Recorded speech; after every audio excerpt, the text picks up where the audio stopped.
Hey friends, Sam Haymart for Test Driven TV. Today we're test driving the 2014 Ford Escape Titanium. This is a fully loaded all-wheel drive 2-liter EcoBoost model. This is a 2014 model. The 2015s are just now starting to roll out. So if you're looking at a 2014 or a 2015, it's an identical vehicle, both relevant to this particular one that we're testing. Now, I've had the luxury of test driving virtually all of its competitors this year: the Toyota RAV4, the Jeep Cherokee, the Nissan Rogue, the Honda CR-V, and a Hyundai Santa Fe Sport 2.0T Turbo.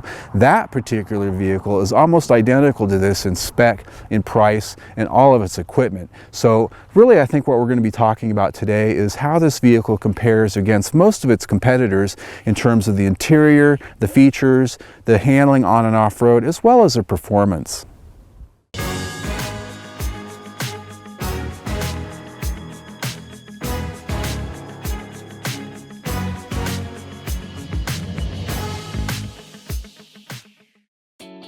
The third-generation Ford Escape started production in the 2013 model year and rolls into 2015 with few changes. It's sold around the world, known as the Ford Kuga in Europe, and indeed has a distinctly European design flair.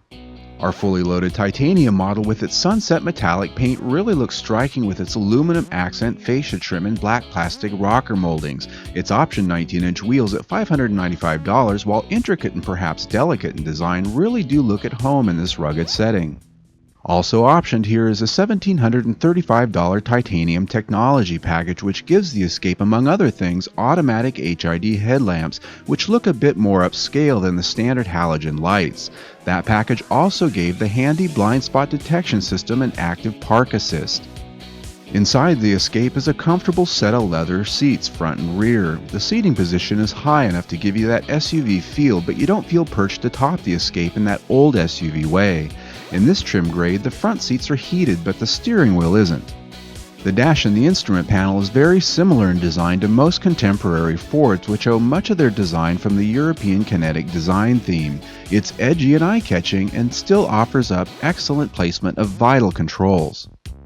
The design of the Ford Escape's interior is actually very upscale. I think it's pleasing to the eye, and they've got a lot of good quality materials here, and the fit and finish is actually right up there on par, I think, with a lot of its Japanese competitors. Not quite as plain in design as, say, a Nissan Rogue or a Toyota RAV4. It's got as much going on here as you might find in a Honda CR-V or a Hyundai Santa Fe Sport.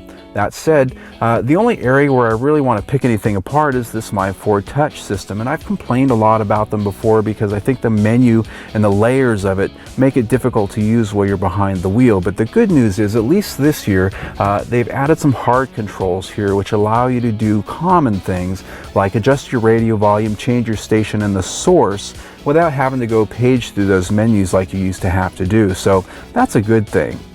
Also a good thing is that the audio system does offer excellent sound and can crank up pretty loud before you start getting distortion. The $795 navigation system optioned here is one of the better in its delivery of visuals and audible directions as well.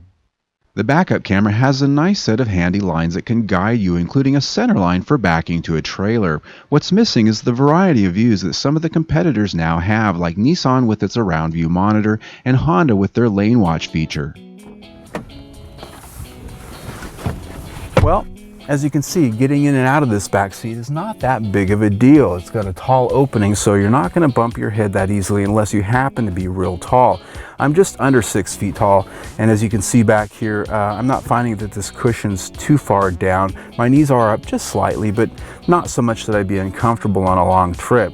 Helping me out back here, of course, I do have vents right there, and these seat backs do adjust back and forth to give a little bit of extra comfort adjustment. Now, one thing that's worth noting is the fact that this does not adjust fore and aft like some of its competitors now do. Not a big deal to me, but it is worth noting. The cargo area is generous with 34 cubic feet available behind the rear seat. When folded down, you get a flat floor with nearly 68 cubic feet of space. Folding those rear seats is also pretty easy to do here with little fuss. Now for the fun part, taking the Escape off into our small desert off-road test area where we can see if it has at least some capabilities off the pavement. This isn't hardcore rock crawling, but I like to see how these compact crossovers handle what they're marketed to us for. Now, one thing about the Ford Escape is it makes no pretense about the fact that it's really not aiming for the off-road customer. It's not like the Jeep Cherokee, which comes at you with red hooks in the bumper, multiple four-wheel drive systems you can pick from. No, this car is really aimed at the person that just really wants sort of the SUV positioning relative to height, somebody who wants the ability to drive in the snow, drive in icy conditions, and that really is what this vehicle is aimed at. Ford is not trying to offer people an off-road warrior, but that said, I do like to try to put this through a couple of little tests that I put all of these compact SUVs through. And one of them, it's this. It's the one wheel up, one wheel down test. And so what this is, it's a little mogul here that gets that front wheel there and this back wheel over here off the ground or very free of springage. And so what that does is it really challenges the all-wheel drive system and the traction control. It makes it force two wheels to stop spinning while putting traction to the other two, or at least one, so that you can get out of a tight spot. There are no adjustments for me to make on this four-wheel drive system. There are no knobs I can twist. There is no mode that I can put myself in. So we're in consumer idiot mode here. Here we go. Nice and slow. Yeah. Look at that. Hey, that's pretty good. I have had vehicles with all sorts of off-road traction toys that couldn't do that. I'm impressed. Onto the paved mountain roads, the Ford Escape benefits in the areas of power from its optional 2-liter turbocharged 4-cylinder engine, which comes in at $1,195. Offering 240 horsepower and 270 pound-feet of torque, it well exceeds the output of the V6 once offered here. This 2-liter EcoBoost engine is the optional engine. It's one of actually two optional engines. There's a 1.6 EcoBoost, which is sort of the engine you buy if you want extra fuel economy. This is the engine you buy if you want extra horsepower. 240 horsepower made it to this 6-speed automatic transmission. It's actually a little above average in its class.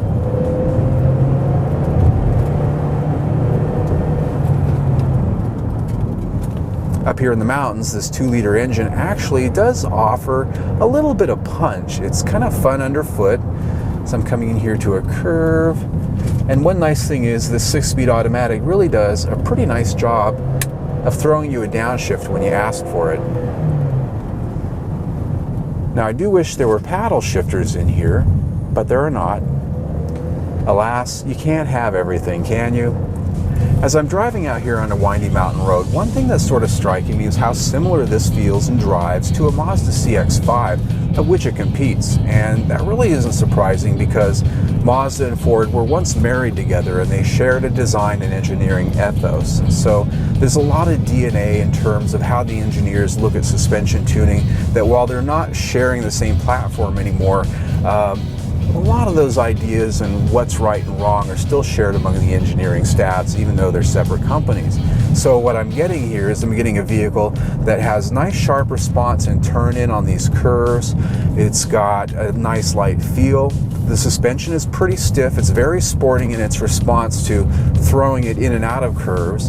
And the roll stiffness is also pretty high. And so it's just got a more sporty, sports car type feel than most crossovers do. Now the downside, the ride's a little bit brittle. I'm on a road that doesn't have the smoothest pavement. And so what that's giving me is a little bit of a brittle crash through on some of the larger bumps.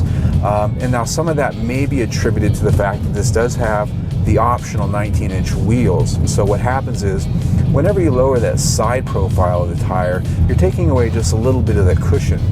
The 19-inch wheels are a standalone option. The Escape comes standard with 17-inch wheels on lower trim grades, and the Titanium gets 18-inch wheels included at the outset, which look very similar to the 19-inch rollers we have here. Now, one of my favorite things to do with these crossovers is take them on the Washboard Road, right here where the pavement ends. Now, as you can tell, everything just changed. This is a great place to see how robust this body structure is and how well isolated it is from the vibrations and the harshness that a simple Washboard Road can offer up. And so far what I'm finding is that, as I was saying, because this does have a sports car oriented ride, it does transmit that vibration into the cabin pretty well. In fact, it's almost got a resonance. But this is really only something that would bug you if you lived on one or if you went on one regularly.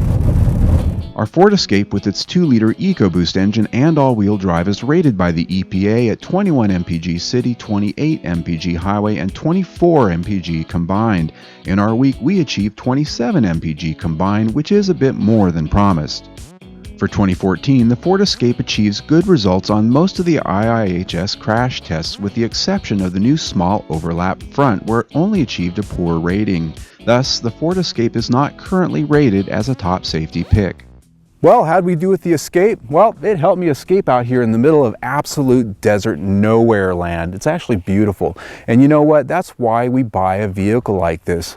We have a crossover, a small compact crossover. Some people buy it because they like the higher seating position.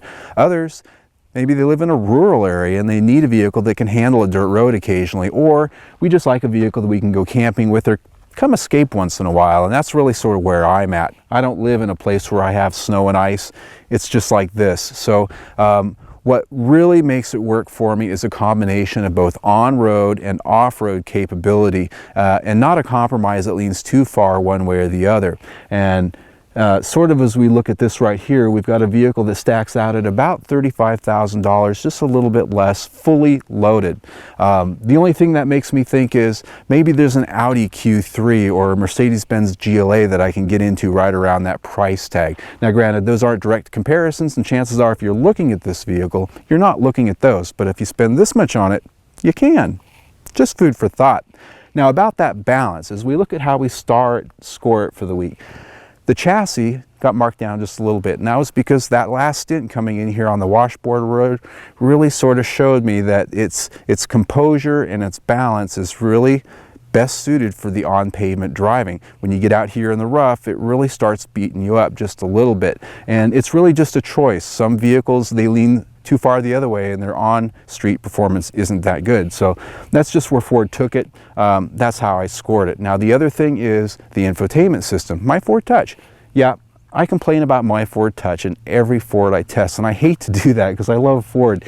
And they've even improved it here. But the problem with it is when you compare it against Toyota, Nissan, Mazda, and some of the other competitors out there, their systems are easier to use. They have the same functionality, but they're easier to use and less distracting behind the wheel. And that's how I score these things. So that still, though, gives us a 4 out of 5 for the week, which is still pretty good for the Ford. So there it is. I'm Sam Haymar for Test Driven TV. I hope you enjoyed the ride.